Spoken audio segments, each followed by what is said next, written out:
Comme coupé en deux, le théâtre de Marioupol en flammes, dévasté par un bombardement. Ce bâtiment, situé au centre de la ville, servait d'abri à des centaines de personnes, selon le maire. L'avion a largué une bombe sur le bâtiment où s'abritaient des centaines de civils.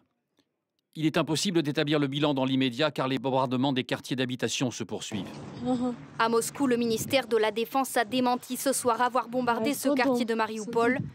Il accuse directement un bataillon nationaliste ukrainien. Après 2 semaines de siège, la ville de Marioupol est défigurée. Dans cet hôpital, entre 2 bombardements, les blessés affluent. C'est l'un des derniers centres de soins restés debout. Faute de place, il faut soigner dans les couloirs. L'hôpital doit aussi remplacer la maternité, détruite il y a quelques jours. Le sous-sol s'est quant à lui transformé en morgue. Plus de 2000 civils sont morts depuis le début du siège, selon les autorités locales. À l'aide, c'est une ville, des bâtiments résidentiels. Aidez Marioupol. Des enfants, des femmes sont tués. Les hôpitaux sont pleins à craquer. On est ici pourquoi? Un génocide? Près de 30 000 habitants ont réussi à quitter la ville en empruntant des couloirs humanitaires.